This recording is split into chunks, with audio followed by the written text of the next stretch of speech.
a ese nivel de cosas hemos visto separaciones y todas estas están hablando de unidad. Entonces, ¿será que en realidad esta unidad de la que estamos hablando es difícil de alcanzar o es algo, es un espejismo? Uno de los desafíos que presenta esta corriente de pensamiento es que no da lugar para poder discrepar en amor. Y aquí viene una de las cosas importantes, es que podemos disentir de nuestros hermanos y hermanas, por ejemplo, de nuestros hermanos y hermanas presbiterianos con relación al bautismo, por ejemplo, y continuar haciendo juntos toda clase de buenas obras por el Evangelio. Nosotros estamos parados sobre una iglesia, ¿cierto? Sobre una iglesia que pertenece a una corporación, a una denominación, y esa denominación tiene sus formas particulares, ¿cierto? Y es por esto que nosotros vamos a la iglesia con corbata, en nuestros coros se usa la mandolina, predicamos en la calle y hacemos bastantes cosas que son propias de la idiosincrasia de nuestra denominación. Y conocemos otras iglesias donde no se predica con corbata, donde hacen otras cosas, donde bautizan de forma diferente, donde toman la Santa Cena de forma diferente a nosotros, pero entendemos que por sobre todo son nuestros hermanos. Nosotros podemos tener diferencias con lo que ellos hacen, podemos no estar de acuerdo en la forma tal vez en que ellos predican, en la forma en que cantan, sin embargo, podemos disentir en amor. Ese es el sentido. Las denominaciones realmente exhiben nuestra unidad en el Evangelio con más fuerza que si simplemente pretendiéramos que nuestros desacuerdos carecen de importancia. Fíjense en esto entonces. Al existir distintas denominaciones y al saber que todos somos hermanos, podemos aún hacer más gala de nuestra unidad, de que no es una unidad que dice, ok, somos todos diferentes, pero pongamos esas diferencias bajo la alfombra y todos sonriamos para la foto, sino que en realidad es una unidad que dice, somos diferentes, lo aceptamos, sin embargo entendemos que todos somos un solo cuerpo en Cristo. Por ejemplo, vemos como relación de esto que en muchos eventos, muchas conferencias que se hacen son un buen ejemplo, ¿cierto? Donde personas distintas, personas de distintas denominaciones que creen en el bautismo de distintas formas, que creen en el Espíritu Santo de distintas formas, se pueden juntar y trabajar en común, ¿cierto? Sin ir más lejos, yo he visto discusiones con altura de miras de personas que creen que los dones están vigentes y personas que creen que los dones no están vigentes y pueden seguir llamándose hermanos. ¿Cierto? Otro problema con esta idea es lo que sería el objetivo final de esta unidad. Y acuérdense de esto, nosotros ya pusimos algunas bases de cuál es el objetivo de esta unidad, ya de ser unidos. Hay muchos que se llaman a sí mismos cristianos, pero que no estarían de acuerdo con nuestra iglesia en cuanto a cosas fundamentales como quién es Dios, qué deben hacer las personas para ser salvas, incluso si es necesario ser salvos del pecado. Y nosotros tal vez encontramos que esto es un poco, pero ¿cómo? Pero hay personas que dudan de estas cosas. Eso quiere decir que la unidad organizativa por sí sola confunde por completo al mundo acerca de la naturaleza del cristianismo y del evangelio. Ciertamente es algo bueno colaborar con los demás por el bien de un objetivo común. Por ejemplo, trabajar con católicos romanos para proteger los derechos de los no nacidos. Sin embargo, aunque ese sea un tipo de unidad, no es la unidad sobrenatural del Evangelio de la cual hablábamos la semana pasada, ¿cierto? De lo que habla la palabra en Efesios. Entonces, finalmente, al buscar una unidad solamente de organización, al buscar una unidad que diga, estos son los cristianos protestantes, estos son los cristianos evangélicos, podríamos terminar confundiendo porque nosotros tenemos que hacer nuestro punto de diferencia con las personas que, diciéndose cristianos, hacen cosas distintas a las que hacemos nosotros, predican cosas distintas a las que predicamos nosotros. Por lo tanto, una unidad solamente de que fuésemos una sola iglesia con un único gran líder, lo que termina haciendo es o que se piense que todos creen lo mismo cuando no es así, o que finalmente termina siendo una cosa tan difusa que finalmente no es nada, que es como lo que pasa a veces con la Iglesia Católica. Nosotros vemos la Iglesia Católica y como que no entendemos muy bien en qué creen, porque son tan diversas las posturas que pareciera ser que son todos distintos, ¿cierto? Entonces no es la unidad, piensa en esto siempre que estamos hablando de una unidad sobrenatural del Evangelio, lo cual era lo que nos hablaba la palabra del Señor en Efesios la semana pasada, que esta unidad es sobrenatural. La segunda falsificación, o la segunda unidad falsa, es la unidad extraevangélica, y es más sutil. Esta unidad extraevangélica es más sutil y estamos en mayor riesgo por ello. La unidad de la que hablábamos antes es súper fácil para nosotros ver que si alguien dice que en realidad el pecado no es un problema, por mucho que si alguien esté diciendo que es cristiano, no es de los nuestros, ¿cierto? Eso es súper evidente de ver, según en lo que hemos sido enseñados y en lo que dice la palabra. Pero con esta es un poco más sutil y vamos a estar en mayor riesgo. Así que empecemos con un ejemplo. Imaginemos que llega a nuestra iglesia un profesor y se une a nuestra iglesia. ¿Con quién entablará amistades naturalmente? ¿Quién lo entenderá mejor lógicamente? Si es que fuera nuestro caso, otros profesores, ¿cierto? Por ejemplo. Por lo que, ¿qué es lo que tendríamos que hacer? Presentarle a estos otros profesores y quizás eventualmente formaríamos un grupo pequeño de profesores. Seguramente se integraría rápidamente a esa comunidad y crecería. Unidad creada, misión cumplida, ¿cierto? Y la verdad es que no del todo. Lo que ocurrió es posiblemente más un fenómeno demográfico que un fenómeno evangélico. O sea, un fenómeno demográfico, un fenómeno que tiene que ver con la población. Los maestros se inclinan hacia otros maestros independientemente de si son cristianos o no, ¿cierto? Y esto es súper común. Los músicos se juntan con los músicos, los arquitectos con los arquitectos, no sé, cualquiera, uno siempre tiende a juntarse con las personas, los ingenieros con los ingenieros, los abogados se juntan entre ellos porque tienen temas en común, porque conocen y saben hablar de las mismas cosas. Y no hay nada los maestros se inclinan, bueno, y no hay nada de malo en desear estar con personas con experiencias de vida similares. Es absolutamente natural y puede ser espiritualmente beneficioso. Pero si esta es la suma total de lo que llamamos iglesia local, temo que hemos creado algo que existiría incluso sin Dios. Y ahí es donde está el problema. Si solamente esta relación, esta unidad, es por intereses comunes, es porque somos, no sé, porque nos gusta jugar a la pelota, porque nos gusta andar en bicicleta, existiría sin Dios. No necesitaríamos, ¿cierto?, tener una iglesia para hacer eso. En comparación a lo que vemos en Efesios, esta unidad es algo que llamaremos unidad extraevangélica. En una comunidad extraevangélica casi todas las relaciones están fundamentadas en el Evangelio y algo extra, en todas las comunidades extraevangélicas. Tomemos, por ejemplo, a Pedro y Juan, dos personas cualquiera, ambos son cristianos, pero la razón por la que son amigos se debe a que ambos tienen 40 años o que comparten una pasión por combatir el analfabetismo o que ambos son enfermeros. En la unidad extraevangélica usamos la similitud para construir una colectividad.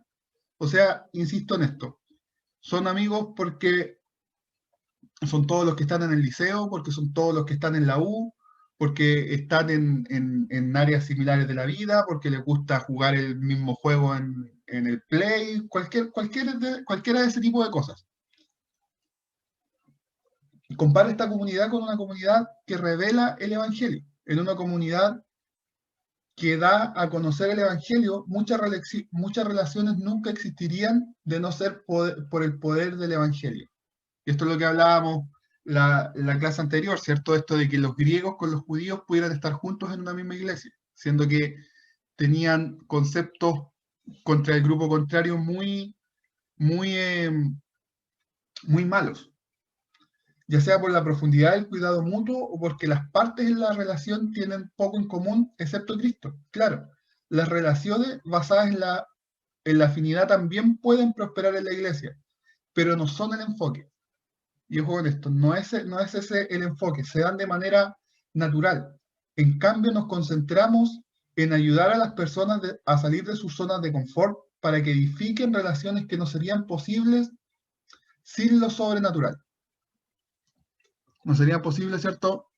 Sin lo sobrenatural. Piensa en un globo que ha sido frotado contra tu camiseta cargado con electricidad estática.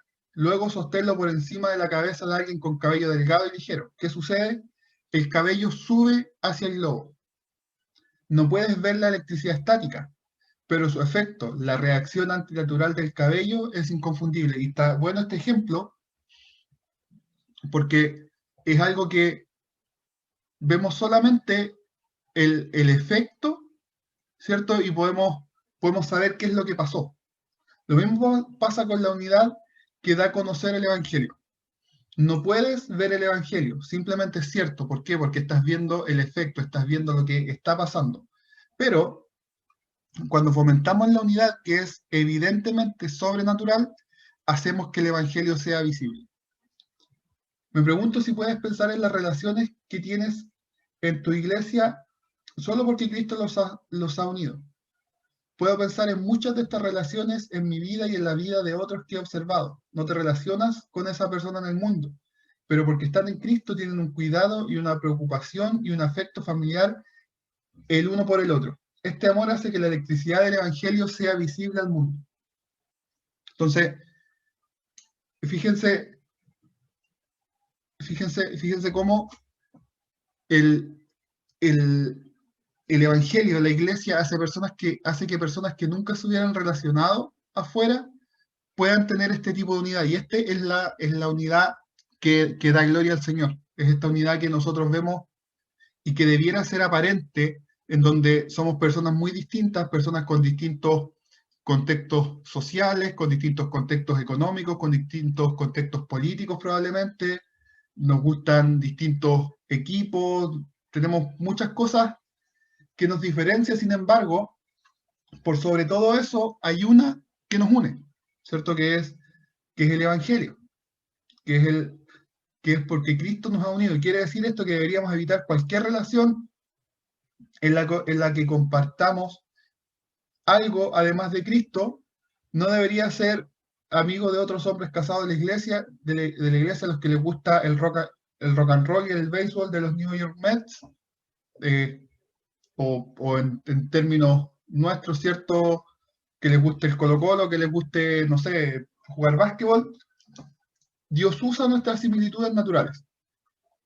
Y todas las iglesias tienen cierto tipo de cultura, cierto tipo de sensación, cierto idioma principal e incluso cierta mayoría cultural. Sería deshonesto sugerir lo contrario. Decir que una congregación realmente no comparte nada más en común salvo Cristo. Ahora, fíjense en esto. Nosotros, como les decía, tenemos diferencias, pero tenemos bastantes cosas también en común, ¿cierto? Tenemos un trasfondo, tenemos un idioma en común y eso son similitudes que no son dadas únicamente por el Evangelio, pero que contribuyen. Pero lo que estamos diciendo acá es que no es el fondo. Los gustos parecidos se atraen entre sí y eso es natural. Pero algo importante a considerar es si dejamos que las diferencias se conviertan en una barrera para la comunión o una invitación para participar conjuntamente en glorificar el Evangelio.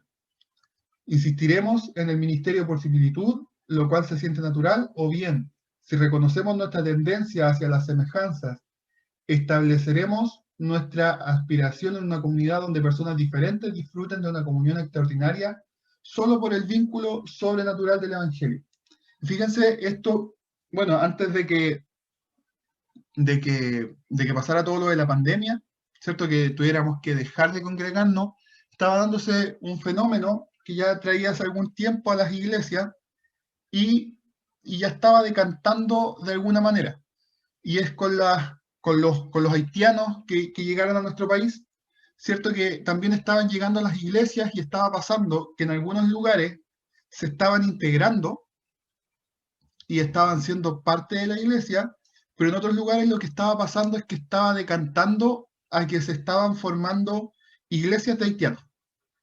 ¿Y esto es por qué? Porque no lograron, no, porque estas iglesias, y fíjense, se nota clara la diferencia, porque en un lugar lograron unirse a la iglesia a través de las diferencias, y las personas son las mismas. Ya acá el tema no está en las personas, sino más bien está en la iglesia. Las personas son las mismas. Y en un lugar lograron unirse a la iglesia a pesar de estas diferencias, y esa es la unidad de la que estamos hablando, esta unidad que a pesar de que no tenemos muchas cosas en común, no tenemos una cultura en común, no tenemos probablemente ni siquiera en este caso un idioma en común, se puede generar esta unidad porque el Evangelio hace su obra, porque el amor de Cristo hace su obra.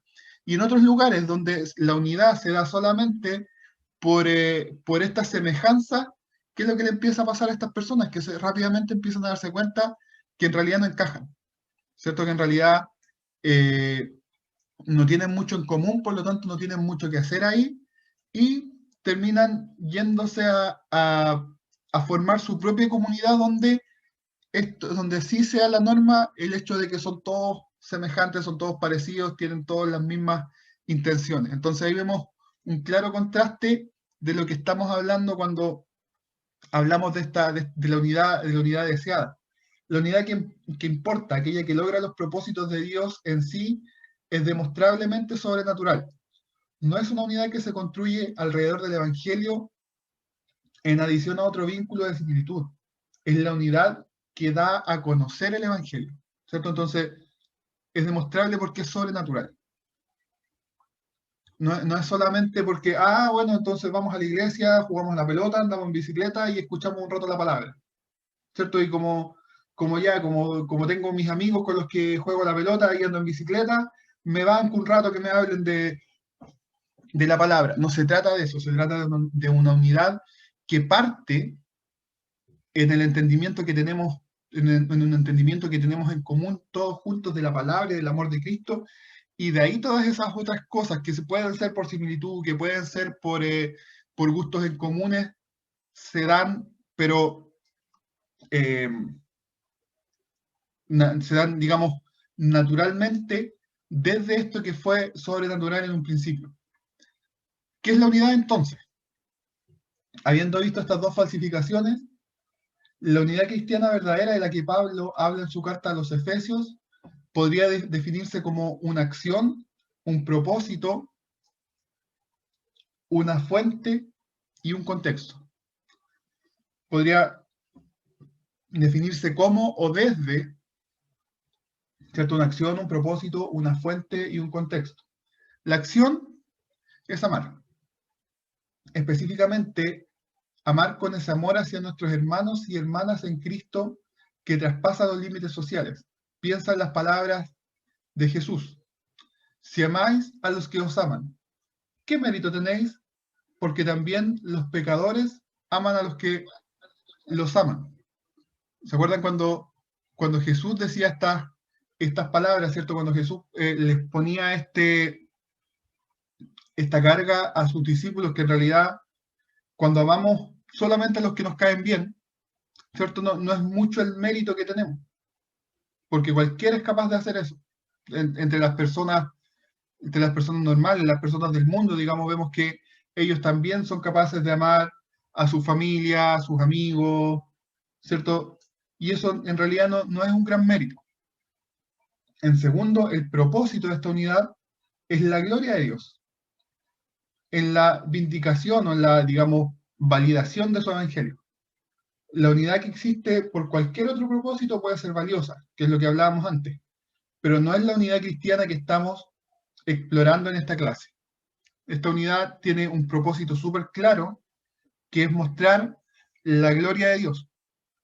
Esta unidad que muestra cómo la gloria de Dios se manifiesta en nosotros. Tercero, la fuente. Y esta fuente es el amor de Cristo.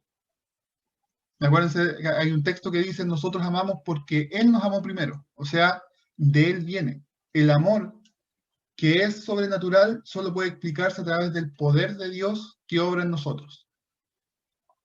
Si la unidad es impulsada por el amor con que el mundo está familiarizado y puede explicar, ¿de qué manera mostrará eso la sabiduría de Dios a los principados y potestades en los lugares celestiales, que es lo que hablábamos en la clase anterior? La unidad que glorifica a Dios justifica la sabiduría del Evangelio. Es la unidad que se alimenta de saber cuánto hemos sido perdonados en Cristo. Acuérdense, siempre tendemos a volver a estos temas. ¿Por qué es importante esta unidad entonces? Porque hemos sido perdonados en Cristo. Acuérdense en las palabras de Jesús en Lucas 7. A quien se le perdona poco, poco ama. Y a quien se le perdona mucho, mucho ama. Entonces, acuérdense de esas palabras que no tienen tanto que ver con que hay pecadores que son más pecadores que otros, ¿cierto? Porque entendemos que a los ojos de la palabra de Dios, a los ojos de Dios, dice la palabra que todos pecaron y todos están destituidos de la gloria de Dios. El punto es que hay personas que se hacen más conscientes de cuán pecadores son que otras, ¿cierto? Y sobre todo en este caso de este fariseo y esta y este publicano, ¿cierto?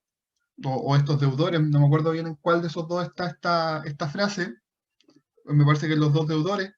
En el caso de estos dos deudores, el que se autojustifica piensa que tiene poco, que debe poco, ¿cierto? Que tiene poco, eh, el que se acerca, básicamente el trasfondo de esto es que el que se acerca a Dios a través de la religión piensa que no se le ha perdonado tanto porque a través de sus obras se está autojustificando. En cambio, quien entiende que esto viene solamente por el amor de Cristo, entiende que en realidad no tenía por dónde. Si en cualquier momento esta clase se convirtiera solo en una lista de cosas por hacer, cosas que sabes que deberías hacer y probablemente puedes hacer si trabajas arduamente, entonces vamos rumbo en la dirección equivocada.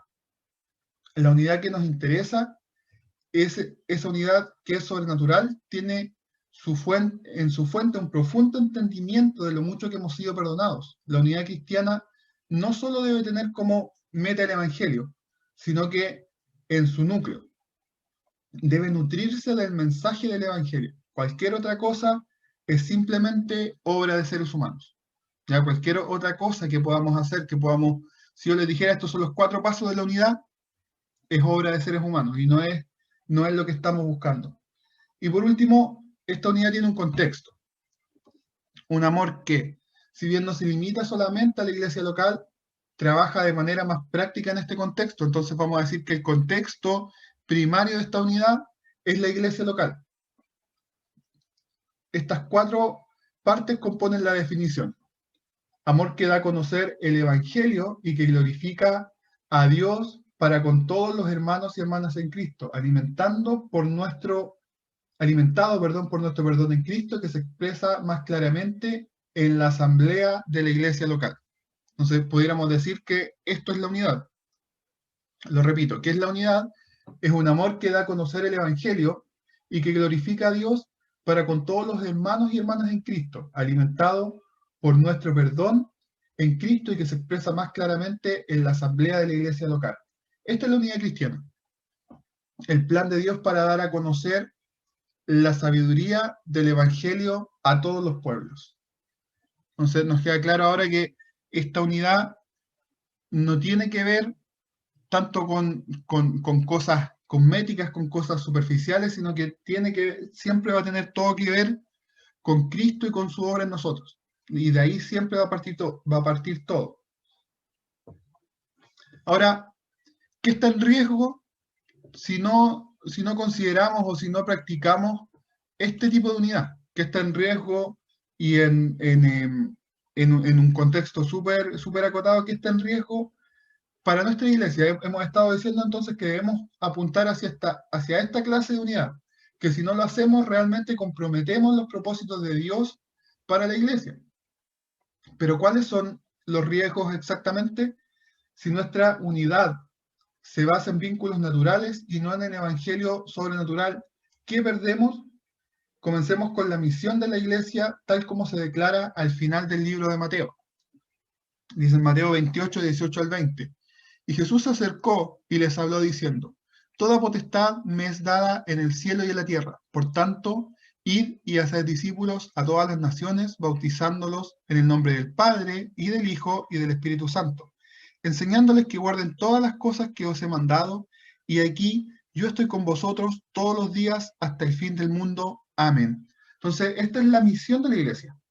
Esto está en este pasaje que tiene que como título lleva en la Biblia la Gran Comisión, ¿cierto? Y este es el mandato, ¿cierto? Ir por todo el mundo, hacer discípulos, enseñarles que guarden todo lo que el Señor ha enseñado.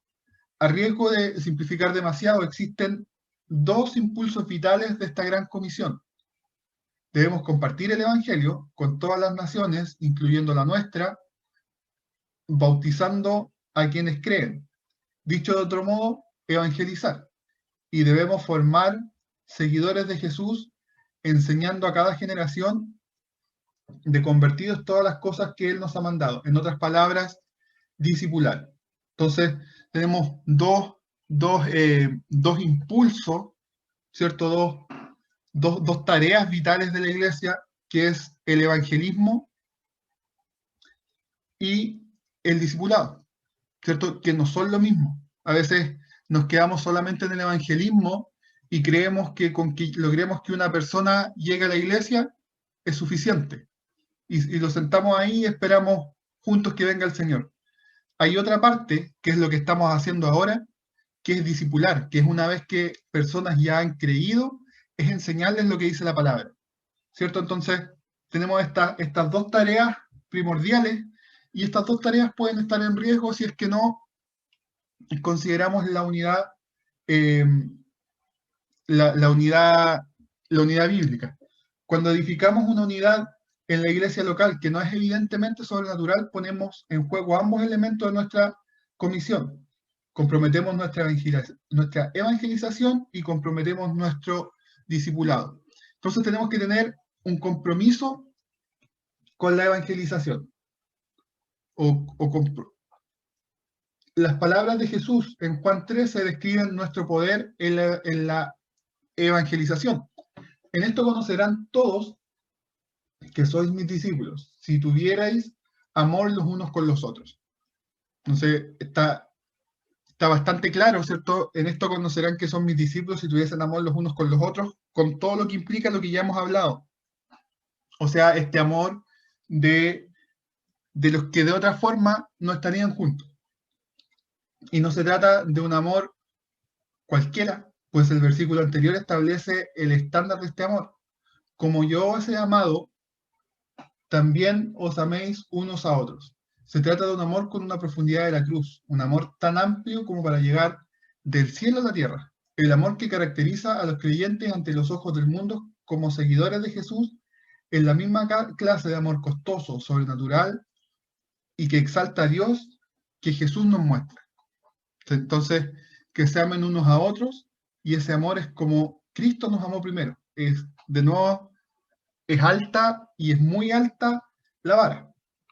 Ahora bien, ¿puede existir amor en una comunidad conformada alrededor de algo más que no sea el Evangelio? Por supuesto que sí.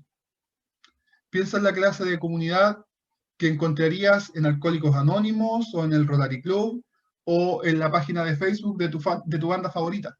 Puedes encontrar amistades allí, incluso afecto, lo que es maravilloso y real. Pero ¿es este el amor inexplicable sin Dios que Jesús describe en Juan 13? No. Es el amor que el mundo reconoce, ¿cierto? Y es lo que pueden, como dice acá, es lo que el mundo va a estar acostumbrado a ver, la clase de amor, de hermandad que el mundo conoce. No obstante, el amor de Juan 13 y de Efesios 3 es sobrenatural. Y esto es importante seguir recordándolo. Cuando la comunidad de la iglesia local desafía la explicación natural, confirma el increíble poder del Evangelio. Entonces, ¿cuál es el costo de la comunidad en la iglesia local que no es evidentemente sobrenatural? O sea, ¿cuál es el problema de que nuestro amor no sea evidentemente sobrenatural en relación a la evangelización? Volviendo a Juan 13:35, suprimimos lo que Dios quiere que sea la confirmación del evangelio. ¿Qué es lo que decía? En esto conocerán que son mis discípulos, que se aman unos a otros. O sea, si no existe esta clase de amor, no existe esta confirmación del evangelio. Y es algo importante, evangelizar sin una comunidad sobrenatural es como empujar agua cuesta arriba, puesto que servimos a un Dios de gracia, Él todavía se complace en salvar almas cuando anunciamos el Evangelio. Sin embargo, sin una comunidad sobrenatural, la evangelización no cuenta con el principal testimonio que Dios ha dado para manifestar el poder del Evangelio al mundo. O sea, Dios nos deja, ¿cierto?, esto como testimonio de que nuestro evangelismo es correcto, ¿cierto? Si viéramos una iglesia, y yo creo que muchas veces lo hemos dicho, esto incluso una iglesia donde sabemos que están todos peleados, donde sabemos que los oficiales no se pueden ver, no sé, que las señoras de los oficiales no pueden ver a la pastora, que montones de cosas que sabemos que pasan en las iglesias lamentablemente, nosotros no podemos validar el evangelio que están predicando. Nosotros decimos, y generalmente decimos, ¿y estos de qué están predicando? ¿Cierto? Entonces, comprometimos el evangelismo. Nadie nos va a creer lo que predicamos si es que no tenemos esta clase de unidad. Y también necesitamos tener un compromiso con el discipulado. Da un vistazo a Efesios 4, del 14 al 15.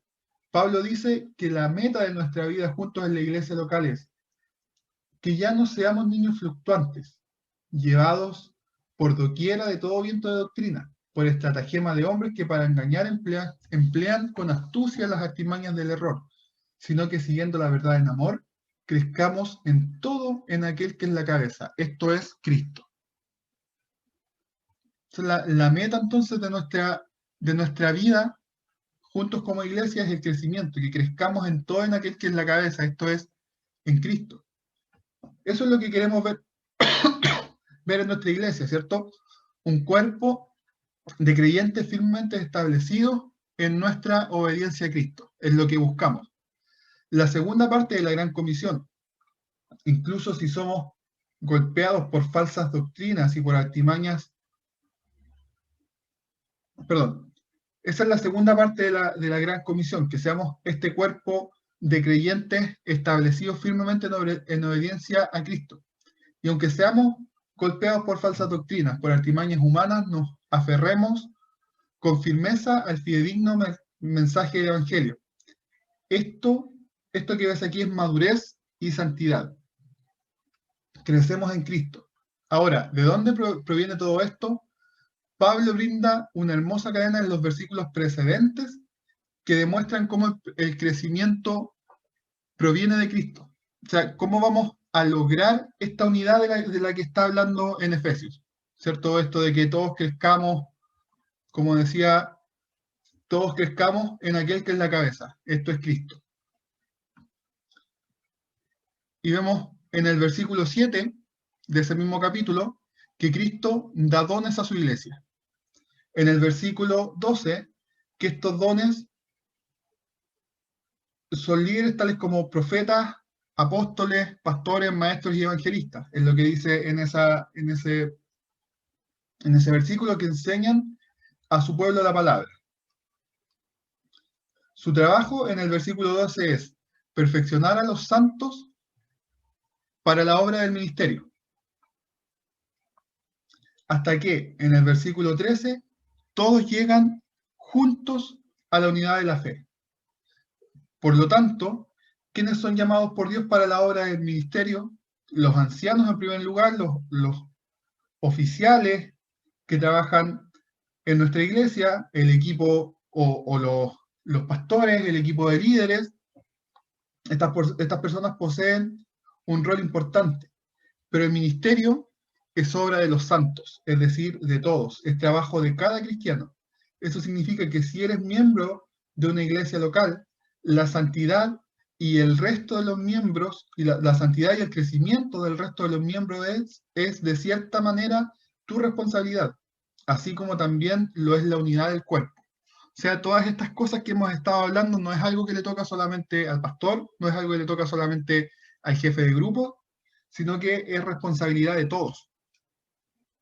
Todos tenemos que trabajar en lograr esta santidad y este crecimiento de los miembros de la iglesia. Entonces, ¿qué rol desempeña la unidad sobrenatural aquí? Es responsabilidad de los miembros discipularnos unos a otros para que seamos más semejantes a Cristo. Pero no debemos efectuar este trabajo si las marcas, perdón, no podemos efectuar este trabajo si las marcas que caracterizan a la iglesia son división, tensión, amargura, evitación y el egoísmo. La unidad es el terreno fértil en el cual este crecimiento puede ocurrir. Lo mismo que les decía antes, ¿cierto? Estos lamentables ejemplos que hemos visto en algunos lugares. Y vemos que si la iglesia tiene esa realidad, si la iglesia son división, tensión, amargura, esta iglesia donde el ambiente, ¿cierto?, se puede cortar con una tijera, no hay libertad, para empezar, no hay libertad para que las personas puedan discipularse, para que si alguien ve a un hermano en un error, pueda decirle, hermano, considero que lo que estás haciendo no está bien, ¿cierto? No puede darse este discipulado simplemente porque las personas no se van a escuchar. Y para para que juntos podamos crecer, necesitamos en primer lugar poder escucharnos. Entonces, la unidad es el terreno fértil en el cual este crecimiento puede ocurrir. Y es falso. La unidad extraevangélica tampoco hará el trabajo.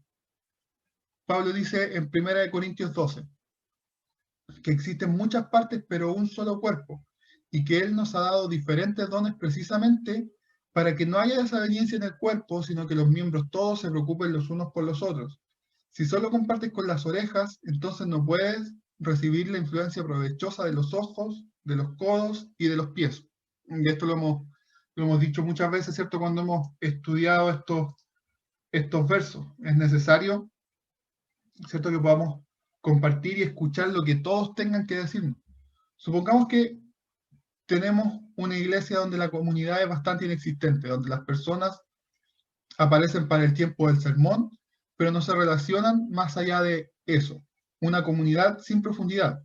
O imaginemos que en vez de una iglesia tengo un montón de amigos cristianos en mi antiguo equipo deportivo con los que me reúno semanalmente para rendir cuentas y animarnos mutuamente. Una comunidad sin amplitud. ¿Qué hay de malo en ellas?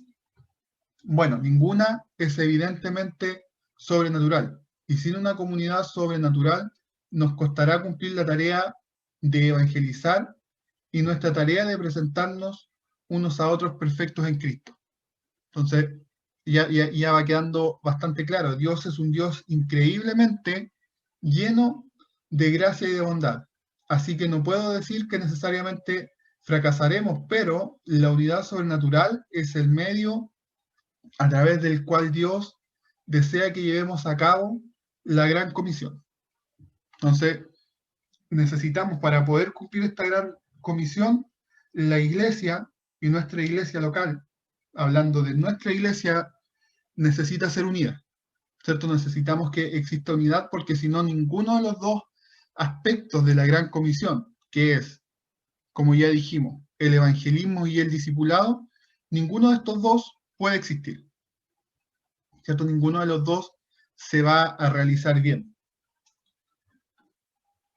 En conclusión, esta es nuestra introducción del tema de la unidad que desarrollaremos el resto del seminario, en el resto de estas clases, hablando de cómo vivir como una iglesia. Durante las próximas semanas veremos maneras prácticas de cómo podemos edificar una iglesia cuya unidad proteja y refleje el mensaje transformador del Evangelio. ¿Se dan cuenta las implicaciones que esto tiene? No es tan solo unidad por decir, no, si nuestra iglesia somos unidos, sino que por reflejar, que ya lo hemos hablado, y también por proteger el mensaje del Evangelio. como dice el Salmo 131:1, mirad cuán bueno y delicioso es habitar los hermanos juntos en armonía. Es bueno y es delicioso habitar los hermanos juntos en armonía. Espero que esa sea tu experiencia con la comunión que has experimentado en tu iglesia, y espero que tu oración sea que el Señor nos permita crecer y perseverar en la unidad. Entonces, damos gracias al Señor por esta clase.